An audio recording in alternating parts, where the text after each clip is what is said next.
My name is Sarah, 27 years old, living the marketing executive dream in Chicago. 2 years had passed since I'd gone home. Always too busy with deadlines, always promising to visit next time. This Christmas, I finally booked that flight, imagining warm hugs and twinkling lights welcoming me.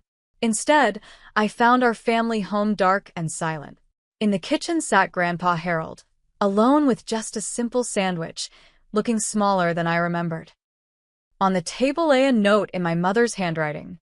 Before I tell you what that note said, drop a comment letting me know where you're watching from, and subscribe if family secrets intrigue you, because what I discovered changed everything I thought I knew about my family.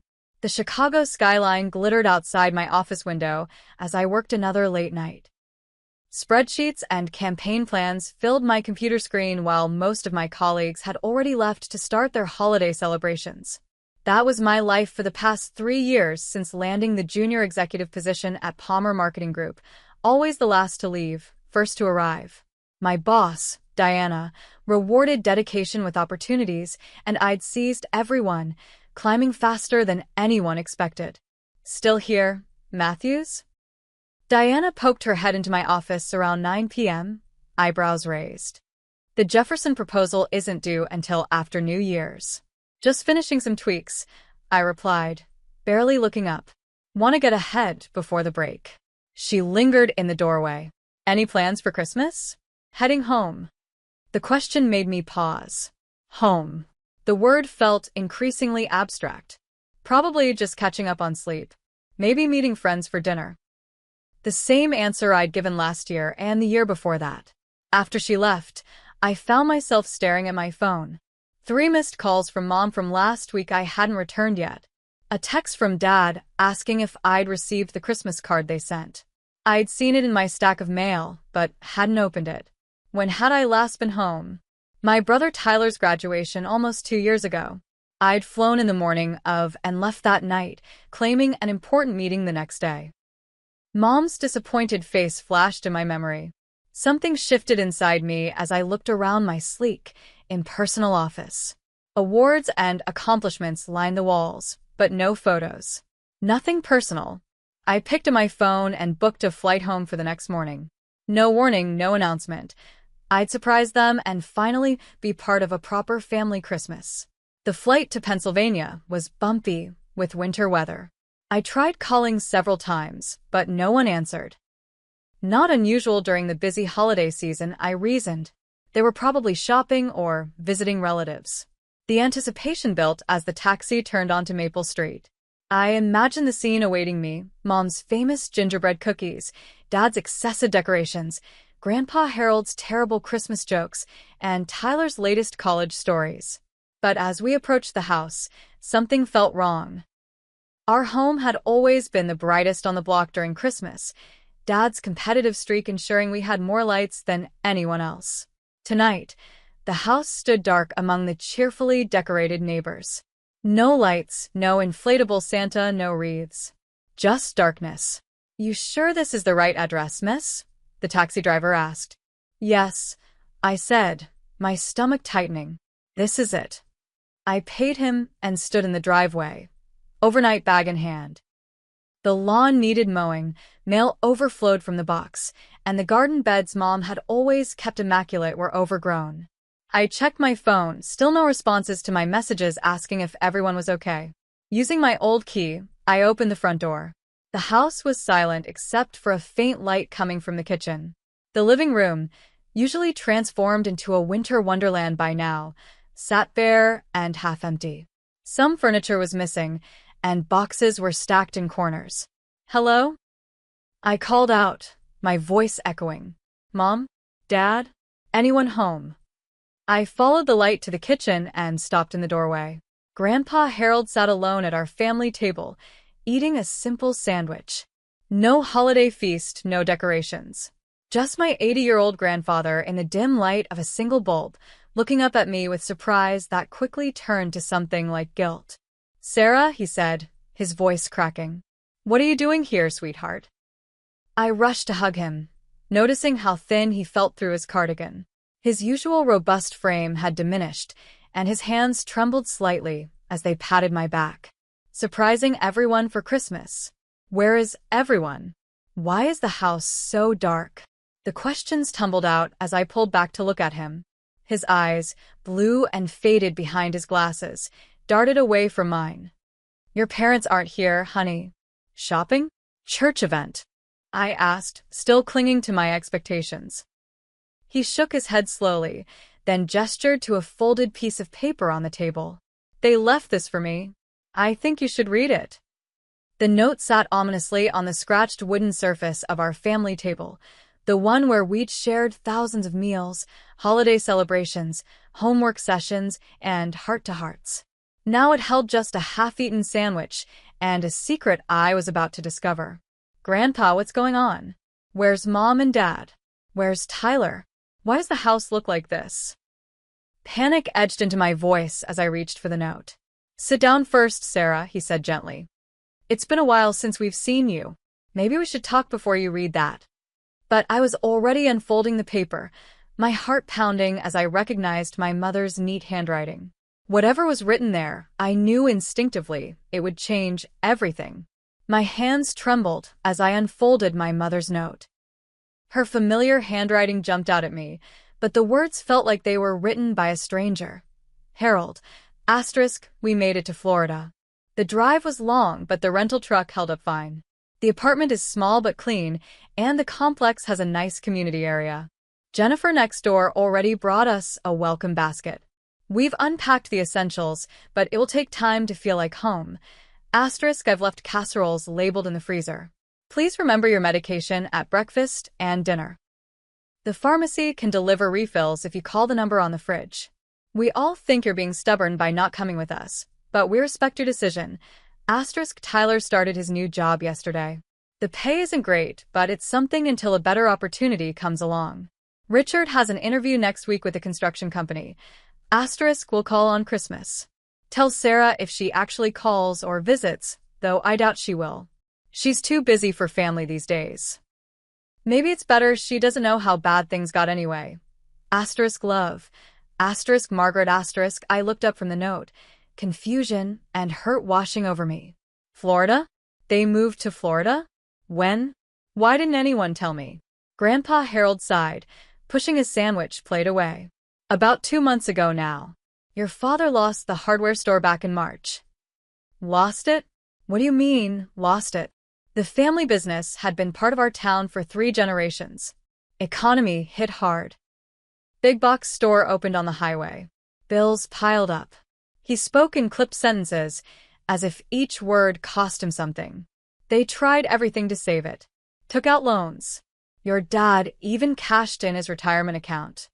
I sank into a chair, trying to process this information. But they never said anything to me about money problems. Would you have listened? The question wasn't accusatory, just sad. When was the last time you had a real conversation with your parents, Sarah? Not just a quick call between meetings? The truth stung. Our communications had become increasingly superficial, brief updates, holiday wishes, occasional photos exchanged. I'd been so absorbed in my career that I'd reduced my family to occasional check-ins. They didn't want to burden you, Grandpa continued. You were building your life in Chicago, making something of yourself. Your mother was so proud, telling everyone about her daughter, the executive. But they moved states without telling me? My voice cracked. They just left.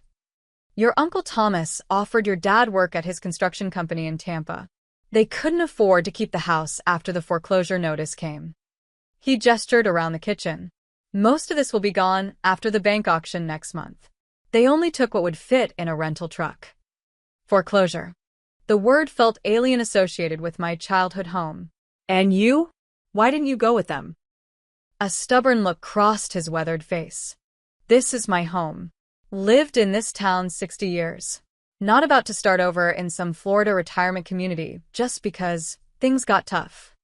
I noticed then how the kitchen had changed. The china cabinet that held Mom's treasured collection was empty, the walls bare of family photos. The house was being dismantled piece by piece. And your health?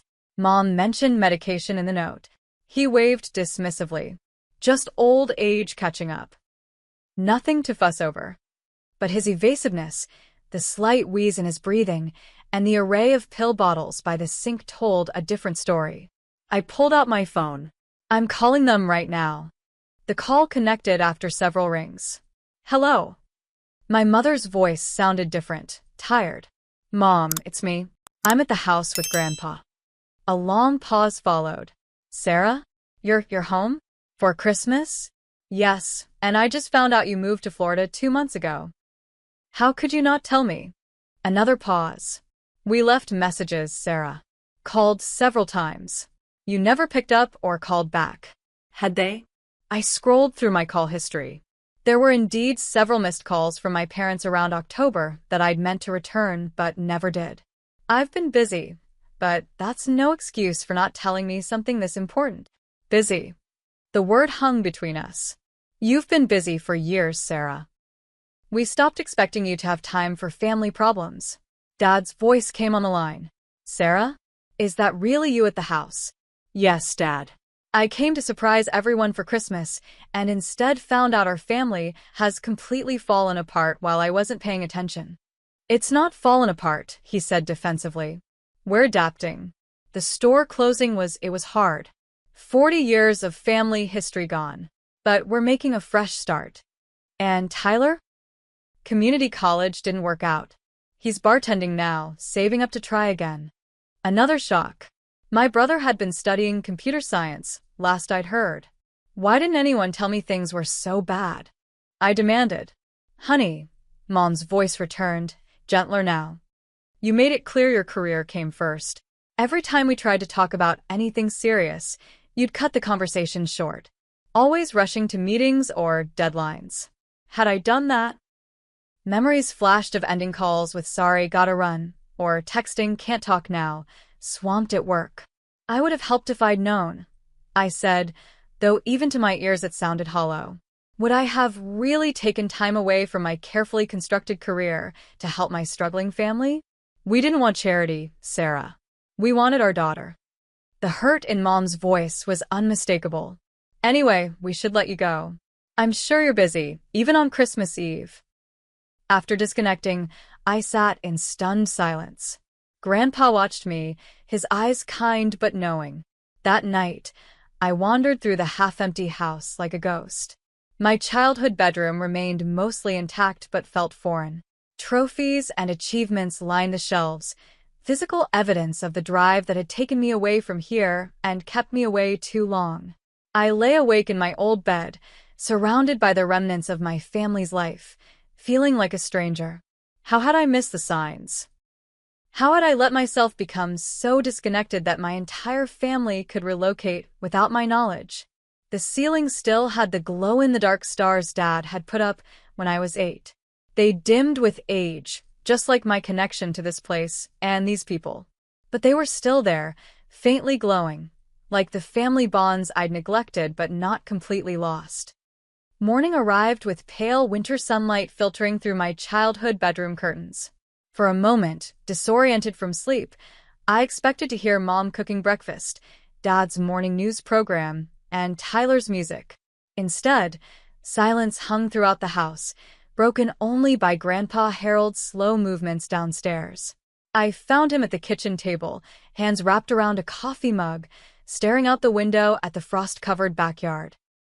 The swing set where Tyler and I had spent countless summer days stood rusted and forgotten. Morning, I said, pouring myself coffee from the old percolator. Some things hadn't changed. Sleep okay? He asked, his voice morning rough. I nodded, sitting across from him. Grandpa, I need to understand everything. No more protecting me or sugarcoating. What really happened? He studied me for a long moment, perhaps assessing if I truly wanted the unvarnished truth. It started about 3 years ago, he began. Your dad got approached by an investor wanting to franchise the hardware store. Promised expansion, bigger profits, secure future. Sounds promising, I said. What went wrong? Everything. His weathered hands tightened around the mug. The investor took your dad's money, then disappeared. Police said it was a sophisticated scam targeting small business owners across 3 states. Your father lost nearly $200,000. I gasped. That's everything they had. And then some. They remortgaged the house to invest in this opportunity. When the money vanished, the new mortgage payments became impossible. Why didn't Dad just declare bankruptcy? Grandpa's expression hardened. Pride. Your father's a Matthews. Matthews men pay their debts. Besides, bankruptcy wouldn't have saved the store once the big chain moved in. They were undercutting every price, offering services your dad couldn't match. A knot formed in my stomach. And Mom? Her health issues mentioned in the note. Grandpa hesitated. Your mother had a minor heart attack last year. Stress, doctors said. Insurance covered some, but the co-pays, medications, it all adds up. The revelation hit me like a physical blow. A heart attack? And no one told me. She made us promise not to. Said you were finalizing some big account. Seattle company, I think. She didn't want to distract you. I remember that period, securing the Westfield account, my first major client as team lead. I'd worked 18-hour days for weeks, barely sleeping. Mom had called several times, but I'd sent quick texts saying I'd call when things calmed down. I never did. What else don't I know, Grandpa? He sighed heavily. Maybe we should look through some things. Your parents left documents in the office. Dad's home office, once meticulously organized, was now a cluttered collection of boxes and papers. Grandpa and I spent the morning sifting through financial documents that told the story of my family's downfall. Past due notices, medical bills with alarming balances, letters from the bank about foreclosure proceedings, a rejection letter for a loan modification. Each piece of paper revealed another chapter in a story I should have known. Most heartbreaking was a folder labeled Sarah.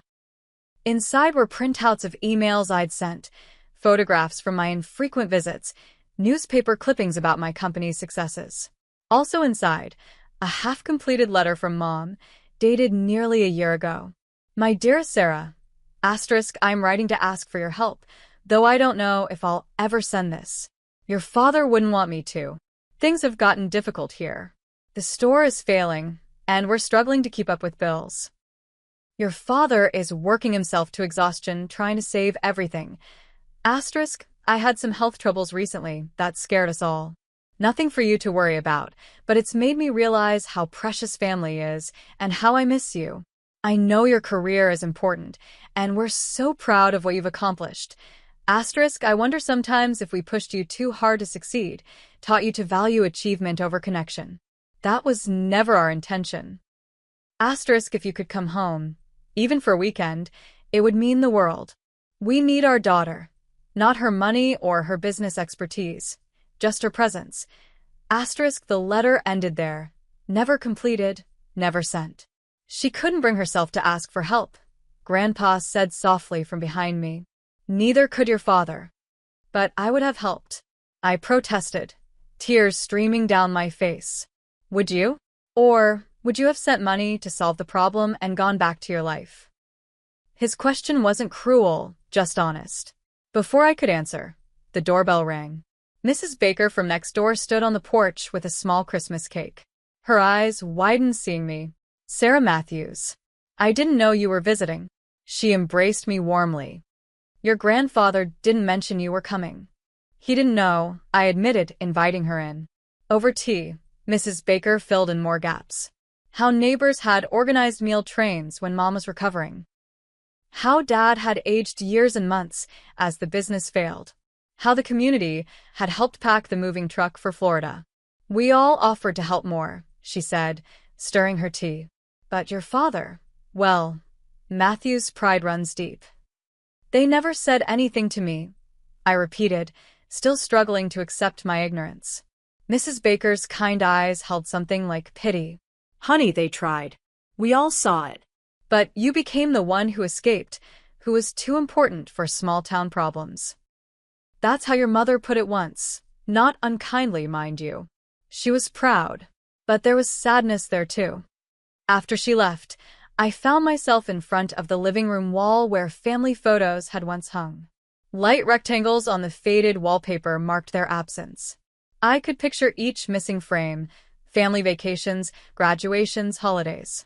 Moments I'd increasingly excused myself from. They took most photos with them, Grandpa said, watching me from the doorway. Left the ones of the house and store behind.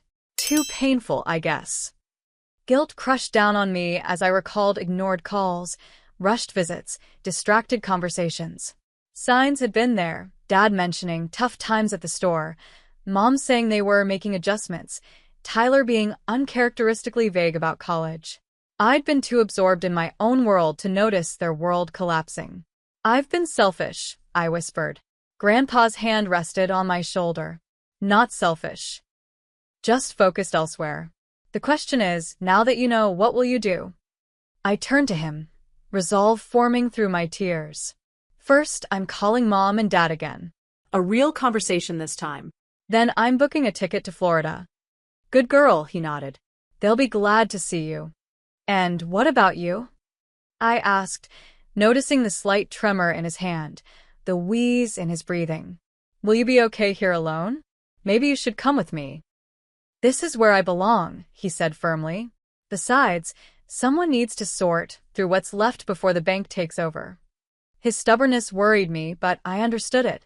The same determination ran through my veins, channeled differently, but just as strong. That evening, I sat on the porch steps, phone in hand, ready to call my parents. Before I could dial, I scrolled through recent texts and emails with new eyes. So many brief exchanges, quick updates without substance. So many missed opportunities to really connect. A notification appeared, a work email marked urgent. My thumb hovered over it momentarily before I swiped it away. For once, work could wait. My family had already waited too long. The following morning, I woke to a thud and a muffled cry from downstairs. Sleep disoriented, I stumbled out of bed, calling out, "Grandpa? Everything okay?" No answer. Heart racing, I rushed down the stairs. Grandpa Harold lay crumpled on the kitchen floor, one hand clutching his chest, the other reaching toward the counter where his medication sat. "Grandpa." I dropped to my knees beside him. His face was ashen, lips tinged blue, breathing labored and shallow. "I'm calling an ambulance. Hold on." My hands shook as I dialed 911, giving them our address and describing his symptoms. The dispatcher instructed me to place him flat on his back, loosen any tight clothing, and check if he'd taken his heart medication. "Pills," he gasped, pointing weakly toward the counter. "Forgot morning dose." While waiting for the ambulance, I held his hand, terrified by how cold and clammy it felt. His eyes, usually bright and alert despite his age, seemed unfocused and distant. "Stay with me, Grandpa," I pleaded, fighting tears. "Help is coming." "Sarah," he whispered, his voice barely audible. "Call your parents." The ambulance arrived within minutes, though it felt like hours. Paramedics worked efficiently, attaching monitors, administering oxygen, and transferring him to a stretcher. Their expressions remained professionally neutral, but the urgency in their movements told me everything I needed to know. "I'm his granddaughter," I explained, following them outside. "Can I ride with him?" "Yes, ma'am," one nodded. "But we're moving fast." The ambulance interior was cramped and clinical, a stark contrast to the warm kitchen we'd just left. Grandpa's eyes fluttered open and closed as the paramedic inserted in 4 and checked vital signs. I clutched my phone, debating whether to call my parents now or wait until I had more information. The last thing I wanted was to panic them when they were states away, unable to help. At County General Hospital, Grandpa was whisked away for immediate assessment, leaving me alone in a sterile waiting room with outdated magazines and a muted television playing holiday specials. The irony wasn't lost on me. Christmas Eve, and I was in a hospital worrying about the only family member who hadn't abandoned me. Or was it the other way around? After an hour of anxious waiting, Dr. Reynolds, a cardiologist with kind eyes and a direct manner, approached me. "Ms. Matthews? Your grandfather has suffered a moderate heart attack. His condition is serious, but stable for now. We've moved him to the cardiac care unit for monitoring and treatment. Will he?" I couldn't finish the question. It's too early for definitive prognosis, but I should be upfront. Your grandfather's heart shows significant damage from previous cardiac events. Has he been following up with a cardiologist regularly? I shook my head, embarrassed by my ignorance. I don't know. I haven't been. I don't live here anymore. I see. His tone remained professional, but I detected slight judgment. Well, our records show he was advised to undergo bypass surgery 6 months ago, but declined treatment. He's been managing with medication alone, which is not the recommended approach for his condition. The revelation stunned me. Surgery? He never mentioned that. Patients his age sometimes make these decisions. Cost concerns, fear of procedures, not wanting to burden family. He trailed off, letting me fill in the blanks. Cost concerns. Of course. With my parents' financial collapse, even with Medicare, the out-of-pocket expenses for major surgery would have been substantial. Can I see him? I asked. Briefly. He needs rest, but family presence can be beneficial. Grandpa looked small and vulnerable in the hospital bed, surrounded by beeping monitors and tubes. His eyes opened when I approached, a weak smile forming. Quite a drama I've caused, he whispered. I took his hand, careful not to disturb the four. Why didn't you tell me about the bypass surgery recommendation? He sighed. What good would it have done? Your parents lost everything. I'm 80 years old.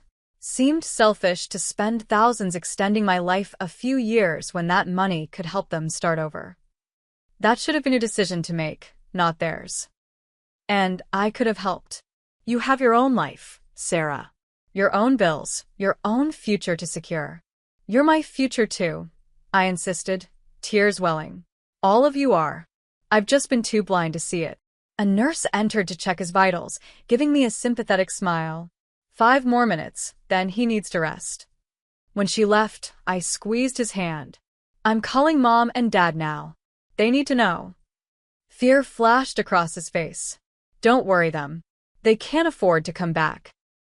They're coming back, I said firmly. We're facing this as a family. In the hospital corridor, I finally made the call I'd been dreading. Mom answered on the second ring.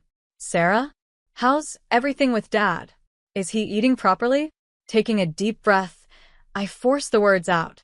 Mom, Grandpa's in the hospital. He had a heart attack this morning. Her sharp intake of breath cut through the line. How bad? Serious, but stable. But Mom, there's more. He was supposed to have bypass surgery months ago and refused because of money. Did you know? Silence, then a muffled sob. We knew he needed some procedure. He downplayed it, said it was optional, not urgent. It was urgent, Mom. And now? I couldn't continue, overwhelmed by the magnitude of familial communication failures.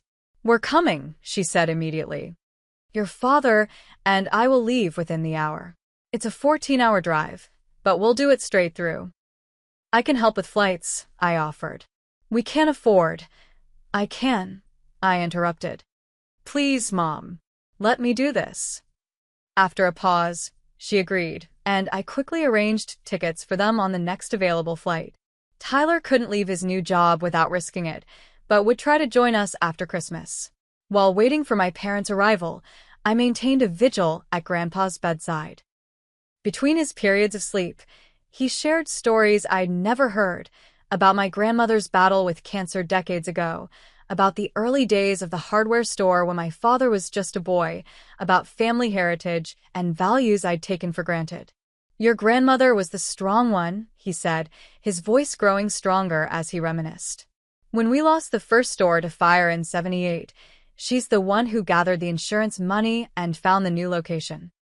Never saw her cry until it was all settled. Then she broke down in private, just once. That sounds like Mom, I observed. Apple doesn't fall far. Your mother has that same steel. Your father's the dreamer, the optimist. Needed both to survive in small business. He paused, studying me. You got both too. The drive and the vision. Just been aiming it away from family. His words stung with truth. I had inherited my family's best qualities, but channeled them exclusively into career advancement, measuring success in promotions and salary increases rather than relationships maintained. Late that night, alone in the CCU waiting room, the weight of everything crashed down on me. 3 years of missed holidays. Countless ignored calls. A family that had stopped expecting me to be present or involved. A grandfather who had chosen potential death over burdening anyone. I broke down completely, sobbing into my hands in the deserted hospital corridor. A passing nurse offered tissues and a gentle pat on the shoulder, but there was no real comfort to be found. This wasn't a problem I could solve with determination or intelligence or work ethic, my usual tools. This was the consequence of hundreds of small choices to prioritize professional advancement over family connection. When my tears finally subsided, I called my boss Diana. It was nearly midnight, but I knew she'd still be awake. "Sarah? Everything okay?" Her concern seemed genuine. "No," I admitted. "My grandfather's in the hospital. Heart attack. My parents are flying in tomorrow. I need more time off, at least through New Year's, maybe longer." A pause. "The Jefferson presentation is scheduled for January 3rd. We need you back to finalize." For the first time in my career, I said words I'd never dared. "The presentation will have to wait. My family needs me." Diana's tone cooled immediately. "I understand personal emergencies happen, but you need to consider your professional commitments. We've invested a lot in your career path, Sarah. And I've given everything to this job. Missed holidays, worked weekends, answered emails at midnight. For once, my family comes first. We'll need to discuss this when you return," she replied, the threat implicit. "Yes, we will," I agreed, surprising myself with my calm. "But right now, I have more important concerns." After hanging up, I felt something unexpected relief. Whatever professional consequences awaited, they seemed insignificant compared to the family crisis unfolding around me. In the early hours of Christmas morning, Grandpa's condition suddenly deteriorated. Alarms blared as nurses rushed into his room, calling for the on-call cardiologist. I watched helplessly from the doorway as they worked to stabilize him, medical terminology flying over my head, understanding only that he was slipping away. "Please," I whispered to no one in particular, "don't take him too. Not before I can make this right." The crisis passed, but Dr. Reynolds emerged from the room with a grave expression. "We need to operate sooner rather than later. The damage is extensive, and waiting is no longer an option." "Do whatever it takes," I said. Cost is not a concern. As dawn broke on Christmas Day, I sat beside Grandpa's bed, holding his hand while he slept, waiting for my parents' plane to land, and praying I hadn't realized what mattered most too late. The airport arrival area buzzed with holiday travelers, joyful reunions, children running to grandparents, couples embracing after separation. I stood apart from this festivity, scanning the crowd for my parents' faces, rehearsing what to say when I saw them. Then suddenly, there they were, but not as I remembered them. Dad's hair had turned completely gray, his tall frame stooped with invisible weight. Mom looked thinner, fragile somehow, though her eyes remained sharp and alert. They searched the crowd until Mom spotted me, nudging Dad's arm and pointing. Our eyes locked across the terminal. For a moment, no one moved. 3 years of minimal contact, culminating in crisis. What was the protocol for such a reunion? Mom broke first, rushing toward me with arms outstretched. I met her halfway, enveloped in her familiar scent of vanilla and cold cream. Dad joined more slowly, his embrace tentative until I pulled him closer. "Sarah," Mom whispered, pulling back to look at me, hands framing my face. "You look tired, honey." Such a mom thing to say. I laughed through sudden tears. "I am tired. It's been a rough couple of days." "How is he?" Dad asked, his voice rougher than I remembered. "Stable for now. They're prepping him for surgery this afternoon." I hesitated. "It's serious, Dad. They're not making promises." His jaw tightened, eyes glistening. "Let's go then. No time to waste." The drive to the hospital was awkward, filled with surface conversation, flight details, Florida weather, hospital directions. We circled carefully around the deeper issues, as if by mutual agreement to postpone the difficult discussions until after seeing Grandpa. In the hospital parking lot, Mom reached for my hand across the center console. Thank you for being here with him. For calling us. For the flights. Her gratitude felt like a knife twist. Don't thank me. I should have been here, all along. Dad sighed from the back seat. We all make choices, Sarah. Let's not do this now. The cardiac care unit was quiet except for the steady beeping of monitors and soft footsteps of nurses. Outside Grandpa's room, I paused. He looks smaller than you remember, I warned. And there are a lot of tubes and wires. But he's been lucid, asking for you both. Mom squared her shoulders, a gesture so familiar it ached. We're ready. Nothing could have prepared them, though. Mom gasped at the sight of Grandpa in the hospital bed, her hand flying to her mouth. Dad froze in the doorway, color draining from his face. Grandpa's eyes fluttered open at the sound. Maggie? Richard? You came. Mom rushed to his bedside, taking his hand carefully between hers. Of course we came, Dad. We'd never stay away. Shouldn't have bothered, he mumbled. Expensive tickets. Stop that, Mom scolded gently. Nothing's more important than family. The pointed glance she shot me over her shoulder wasn't subtle. Dad caught it too, his expression hardening as he joined them by the bed. You stubborn old man, Dad said, his voice gruff with emotion. You were supposed to be taking your medication regularly. I was. Grandpa protested weakly. Most days, anyway. And the surgery you refused?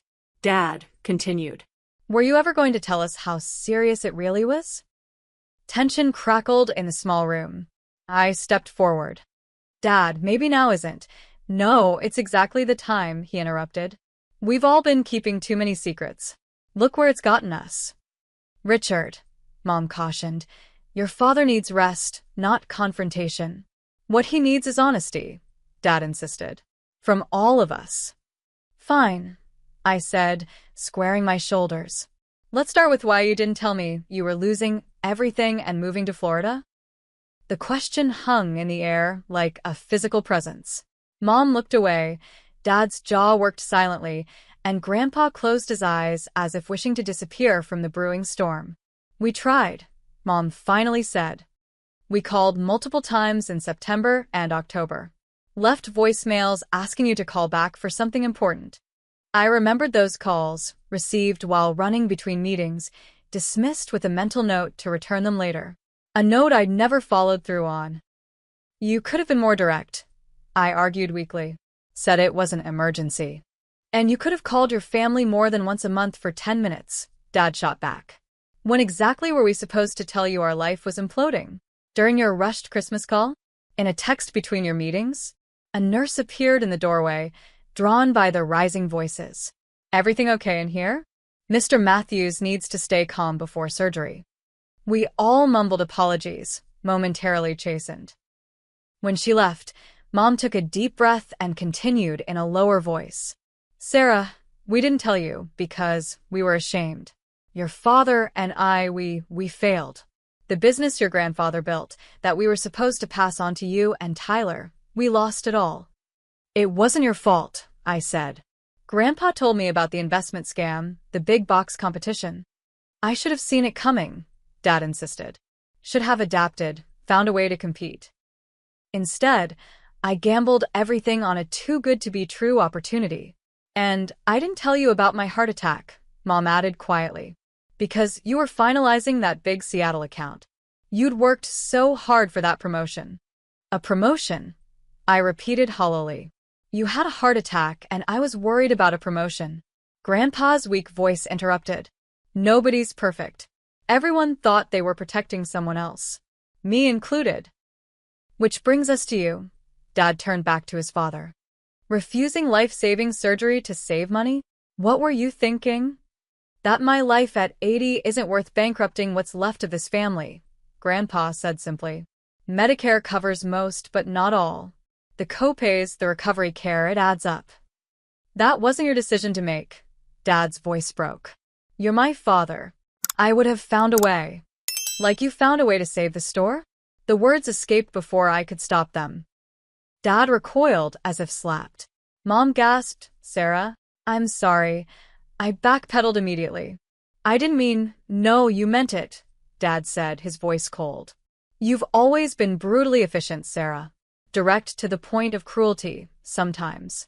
Another quality you inherited from me, I suppose. The truth in his words silenced me. We were more alike than I'd realized, both stubborn, both proud, both making unilateral decisions thinking we knew best. This isn't helping, Mom interjected. We're all upset and saying things we don't mean. Or maybe we're finally saying what needs to be said, Dad countered. We've been dancing around the truth for years. Sarah thinks we failed the family by losing the business. We think she abandoned the family for her career.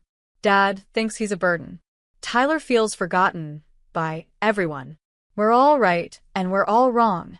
The brutal assessment hung in the air. Grandpa's monitors beeped steadily in the background, the only sound as we all absorbed Dad's words.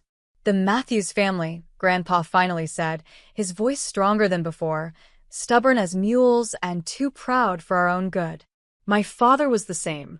Wouldn't take help during the Depression until we were nearly starving. Some legacies should end, I suggested quietly. Mr. Matthews? A different nurse appeared. We need to prep you for surgery now. Family will need to go to the waiting area. Reality crashed back. Grandpa's life hung in the balance while we argued about who had failed whom. Suddenly our grievances seemed petty compared to the possibility of losing him. We each took turns saying what might be final goodbyes. Mom kissed his forehead, whispering something private that made him smile. Dad squeezed his hand wordlessly, emotions too complex for verbalization. When my turn came, I leaned close to his ear. Fight, Grandpa. We need you to show us how to be a family again. As they wheeled him away, a surgical team member approached with forms. We need authorization for the procedure and payment arrangements. I took the clipboard without hesitation. I'll handle everything. Sarah, Mom began to protest. We can't let you. Yes, you can, I interrupted firmly. This is one problem I actually can solve. Let me do this. Dad started to object but stopped himself, studying my face. Whatever he saw there made him nod slightly. Thank you. Left alone in the now empty room, the tension that had sustained us through confrontation dissolved. Mom sank into a chair, shoulders shaking with silent sobs. Dad stood by the window, stoically staring out at nothing. I remained by the door, uncertain where I belonged in this tableau of family grief. A nurse directed us to the surgical waiting area where uncomfortable chairs and vending machines awaited. As we settled in for the long wait, the weight of everything, the revelations, accusations, and unspoken hurts, became too much. I stood abruptly. I need some air, I mumbled, practically running down the corridor. In a deserted hospital stairwell, I finally let myself break completely. Every mistake, every missed call, every time I'd chosen work over family played through my mind like a damning slideshow. If Grandpa died today, his final memories of our family would be bitter arguments and recriminations. I wasn't sure how long I sat there, but eventually the stairwell door opened. Dad stood awkwardly, hands shoved in pockets. Your mother was worried, he said simply. I've fine. The lie was transparent. He sat beside me on the cold step. No, you're not. None of us are. We sat in silence for several minutes before he spoke again.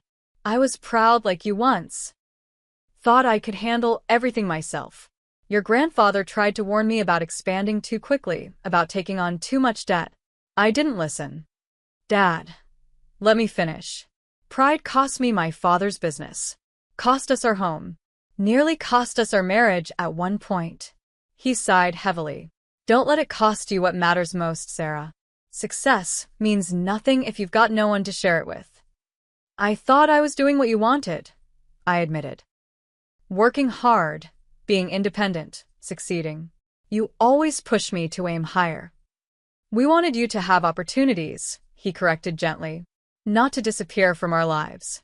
The truth of his words settled between us. Before I could respond, Mom appeared in the doorway, her face ashen. "The doctor's looking for us," she said. "The surgery, there were complications." The hotel room was sterile and impersonal, much like my apartment in Chicago. I sat cross-legged on the bed, surrounded by scattered papers, my laptop open to a spreadsheet of figures. Outside, Christmas night had settled over the town, lights twinkling in windows of homes where families celebrated together. Our family remained fragmented, Grandpa in post-operative recovery, Mom and Dad in the hospital family room refusing to leave his side despite my offer to get them a hotel room too. The surgery had been touch and go, with complications from Grandpa's weakened heart, but he'd pulled through. Not out of the woods, the surgeon had cautioned, but fighting hard. I'd left the hospital only because Mom had practically ordered me to rest.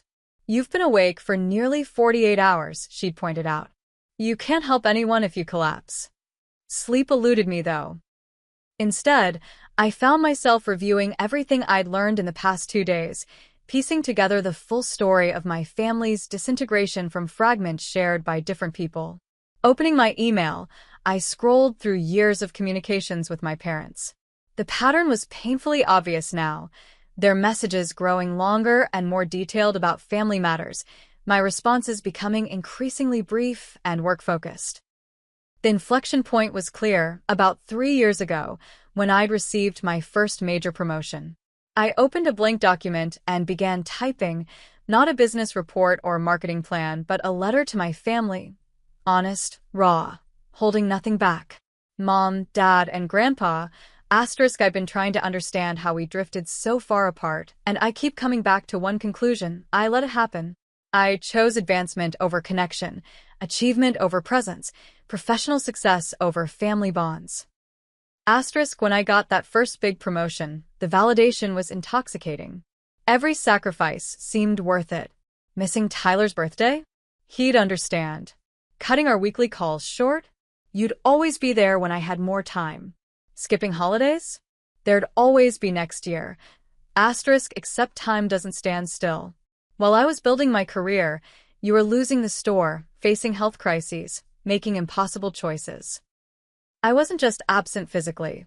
I was absent emotionally, so focused on my path that I couldn't see yours crumbling. I'm not asking for forgiveness. What I did, or failed to do, doesn't deserve easy absolution. But I am asking for a chance to rebuild. To be your daughter and granddaughter again, not just in name but in action. This isn't a promise to quit my job or move back home. It's a commitment to balance, to presence, to making room in my carefully constructed life for what truly matters, you. I continued writing until dawn, pouring out years of unspoken thoughts and feelings. When finished, I printed the letter at the hotel business center, folded it carefully, and placed it in my bag. Whether I'd actually share it remained undecided, but writing it had clarified my own thoughts. The morning brought a new sense of purpose. After checking on Grandpa, who remained stable but unconscious, I left my parents at the hospital and drove to meet with the hospital's financial services department. "I'd like to discuss my grandfather's account," I told the representative, a kind-faced woman named Eleanor. "Harold Matthews. He's currently in cardiac recovery." She pulled up his information, her expression carefully neutral. "I see. And your relationship to the patient?" "Granddaughter. I'll be handling his medical expenses." She nodded, typing something into her computer. "I should inform you that your grandfather's procedure and ongoing care represent significant costs. Even with Medicare coverage, the out-of-pocket expenses will be substantial." "I understand. Could you provide a detailed breakdown of current and projected costs?" What followed was a sobering education in healthcare economics. Between the emergency care, surgery, specialist consultations, and anticipated rehabilitation services, Grandpa's treatment would cost nearly $40,000 after insurance. "There are some assistance programs," Eleanor suggested, noting my expression. "Based on your grandfather's income level, he might qualify for." "That won't be necessary," I interrupted. "I'll cover everything." She seemed surprised but recovered quickly. "That's generous."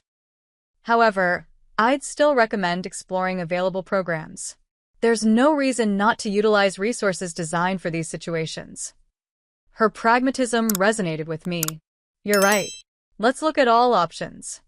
For the next 2 hours, we navigated applications for senior assistance programs, hospital charity funds, and payment plans. My business training proved unexpectedly valuable as I analyzed terms, negotiated rates, and identified inefficiencies in the billing system that Eleanor flagged for review. "You're good at this," she commented as we finalized arrangements. "Most families are too overwhelmed to be this thorough." "It's the one way I can actually help right now," I admitted. "Numbers and systems I understand. Family, that's more complicated." By early afternoon, I'd established a comprehensive plan that would reduce Grandpa's out-of-pocket expenses by nearly 40% while ensuring he received optimal care. For the first time since arriving home, I felt competent, useful, applying my professional skills to a problem that actually mattered. Back at the hospital, I found Mom dozing uncomfortably in a waiting room chair while Dad stared blankly at a muted television playing holiday specials. "Any change?" I asked quietly. Dad shook his head. "Doctor says it's normal, the sedation keeping him under. Should start waking up tomorrow." I handed him a coffee from the cafe downstairs. "You should both go to the hotel. Get some real rest." "I'll stay." "We're fine," he insisted automatically. "Dad," I said gently, "you're exhausted. Mom looks uncomfortable. There's nothing you can do here that I can't.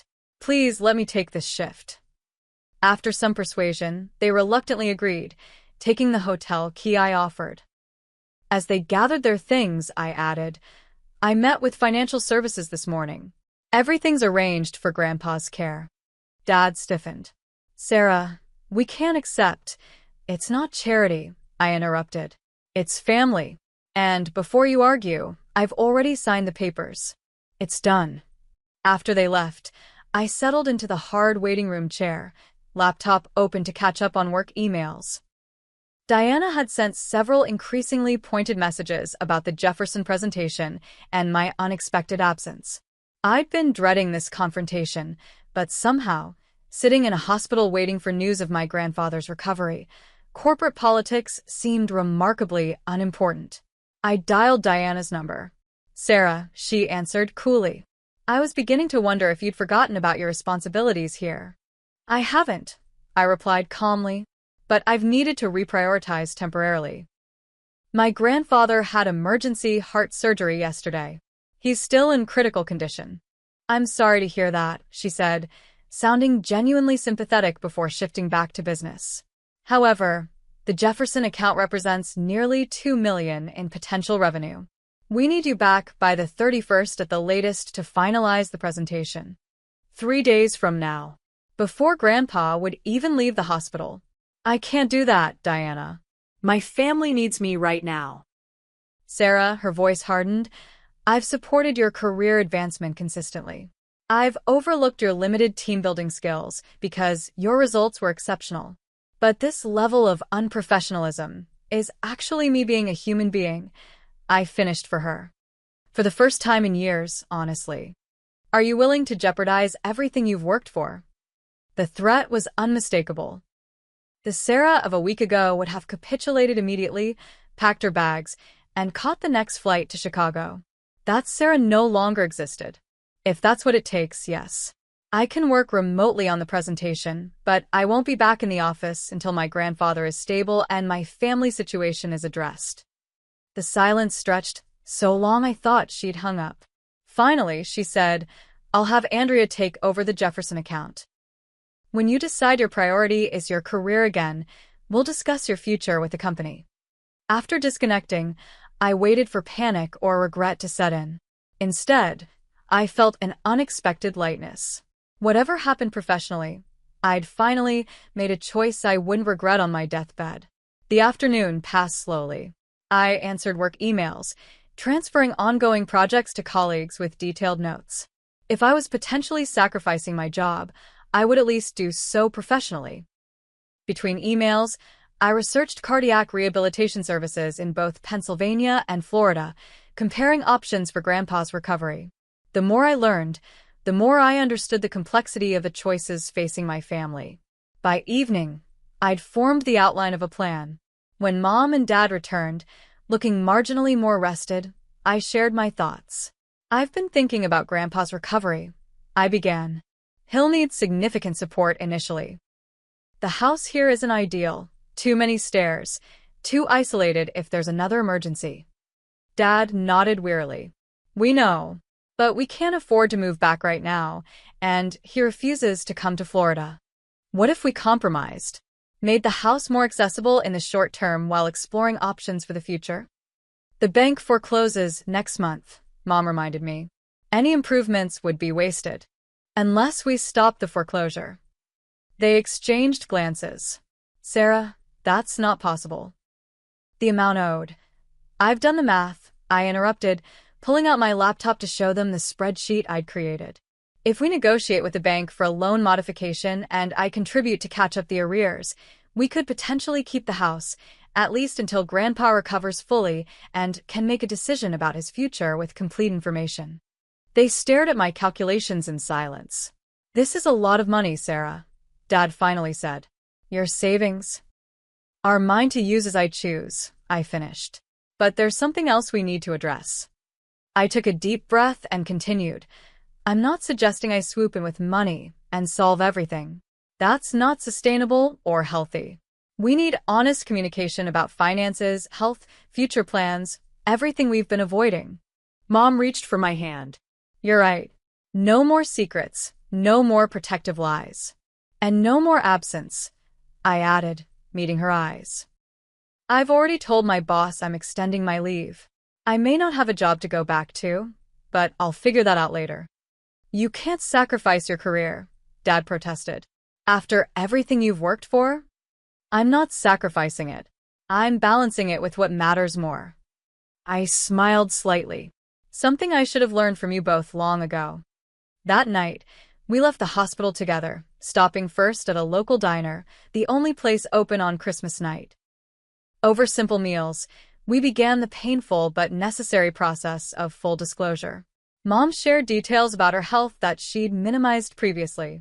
Dad outlined the exact state of their finances in Florida.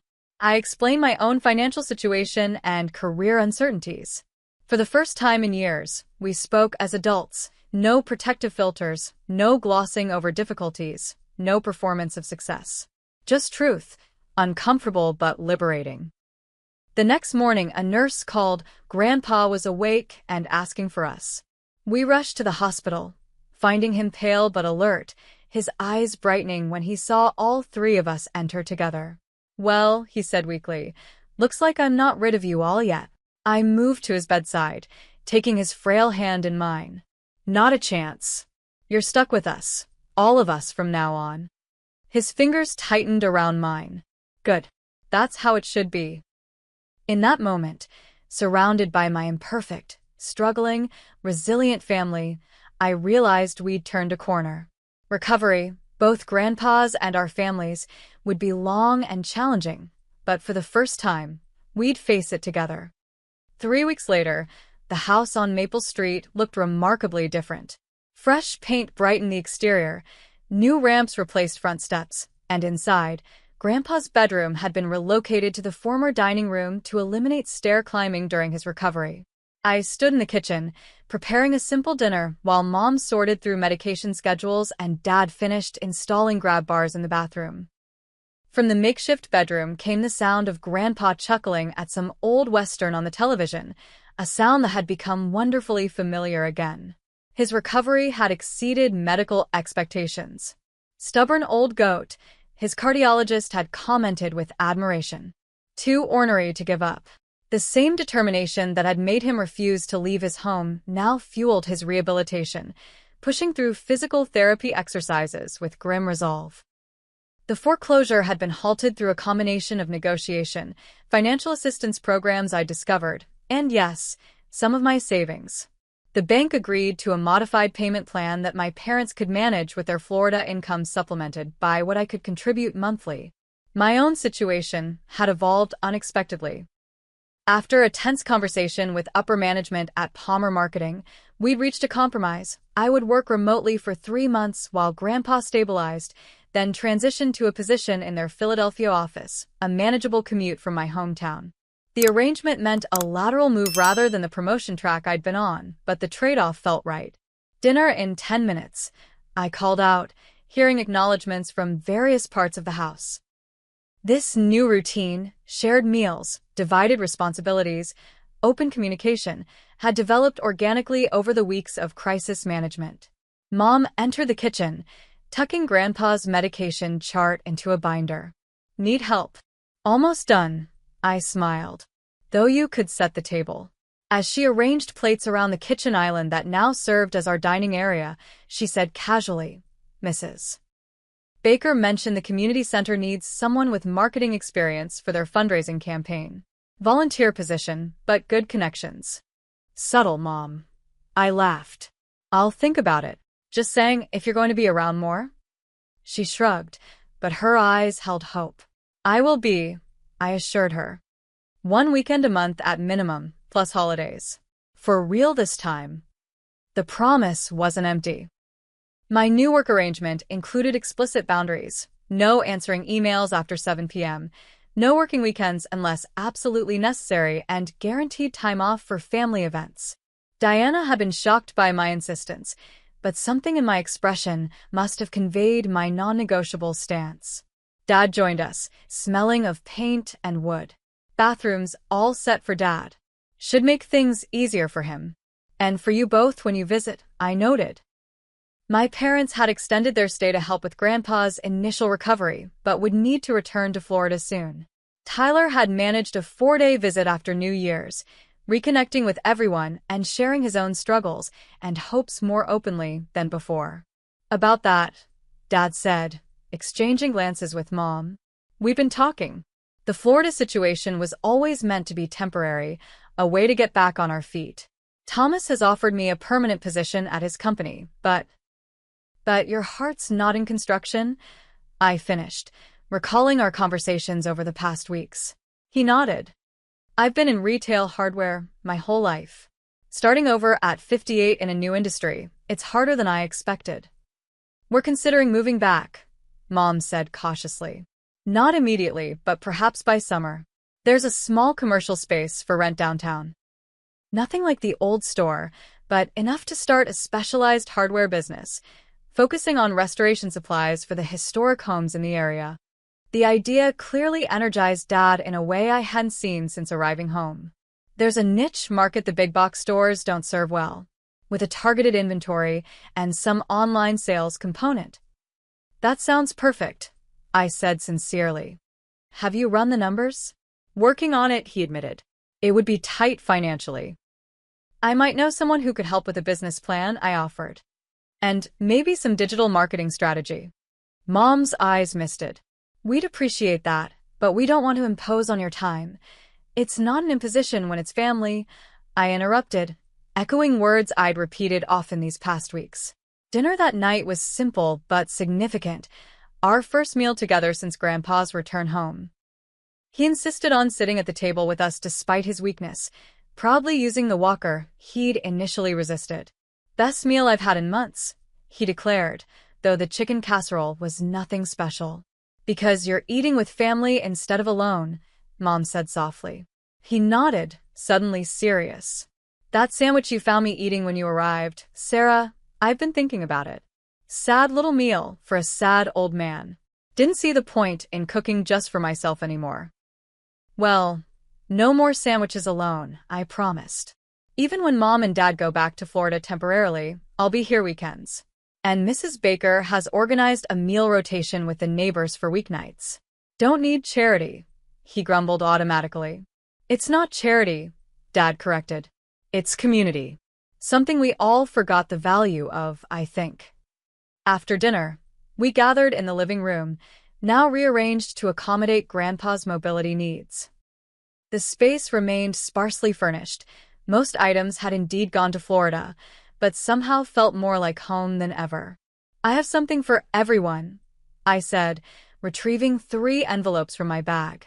I've been thinking about what happened, how we drifted apart, and I wanted to make some concrete commitments. I handed each of them an envelope.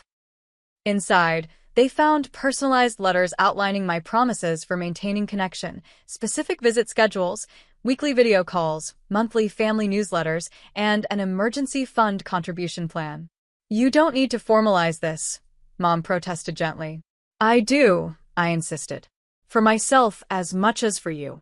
I need these boundaries and commitments to prevent falling back into old patterns. Grandpa studied his letter carefully before looking up. This says you'll be here for my birthday in April. I will, I confirmed. Already requested the time off. And Thanksgiving at our place in Florida? Dad questioned. If that's where you still are by then, yes. Though it sounds like you might be back here instead. Mom wiped tears. This means everything, Sarah. There's something else, I continued. I've been thinking about why I became so disconnected. It wasn't just ambition or being busy. I think part of me was running from responsibility, from seeing you all struggle or age. If I stayed away, focused only on work achievements, I could pretend everything here remained perfect and unchanging. That's human nature, Grandpa said quietly. Nobody wants to watch their parents get old or their childhood certainties crumble. Maybe, but avoiding reality doesn't change it. It just means you miss precious time that can't be recovered. I looked at each of them. I can't get back the past 3 years, but I can make sure the next 30 are different. As winter turned slowly towards spring, our new family patterns solidified. Grandpa grew stronger each week, though his doctors warned he would never regain his previous vitality. My parents returned reluctantly to Florida, but called daily and visited monthly as they prepared for their eventual move back. I settled into a rhythm of weekdays in Philadelphia at my new position and weekends at home, helping Grandpa and reconnecting with a community I'd dismissed as too small and limiting for so long. The specialized hardware store concept progressed from idea to business plan, with my marketing expertise contributing to a solid online strategy to complement the physical location. For Easter, our first major holiday since Christmas, we gathered at the house on Maple Street, Grandpa now moving with a cane instead of a walker, Tyler home from Florida with news of a promotion at work, and my parents bringing architectural drawings for the new store layout. I'd arrived a day early to prepare the house and cook much of the meal, a task I'd once considered tedious, but now found deeply satisfying. As we sat around the table, hastily expanded with card tables to accommodate everyone plus Mrs. Baker and 2 other neighbors who'd been instrumental in Grandpa's recovery, I looked at the faces of my family, really seeing them. Dad's enthusiasm as he explained his vision for the store. Mom's quiet competence as she organized serving dishes. Tyler's newfound confidence as he shared stories from his job. Grandpa's contentment simply watching his family reunited. A toast, I suggested, raising my glass. To family, imperfect, stubborn, sometimes frustrating, but always worth fighting for. To family, they echoed, glasses clinking. Later, helping Mom with dishes, I asked the question that had lingered since Christmas. Do you think we'll ever fully recover from the breakdown in communication? The years of distance. She considered thoughtfully before answering. I think we already have, in the ways that matter most. Trust is rebuilding. Communication is honest now. Presence has replaced absence. But the lost time can't be recovered, she acknowledged. But Sarah, healing doesn't mean erasing the wound completely. Sometimes it means accepting the scar as part of your story and learning from it. Her wisdom resonated deeply. The crisis had changed us all, financially, geographically, emotionally, but perhaps we needed that upheaval to rebuild on a stronger foundation. That night, before leaving to return to my apartment in Philadelphia, I sat with Grandpa on the porch, watching stars appear in the spring sky. You know, he said reflectively, when you found me that night with just that sandwich, I thought I was at the end. Alone, house being taken, health failing. Couldn't see much point in fighting anymore. And now? I asked softly. Now I remember what I'm fighting for. He patted my hand. Family isn't just about being born to the same people, Sarah. It's a choice you make every day, to stay connected, to work through difficulties, to prioritize relationships over convenience. I'm learning that, I agreed. Slowly but surely. Some lessons can only be learned through loss or near loss, he observed. Almost losing everything taught your parents what really mattered. Almost losing me taught you the same.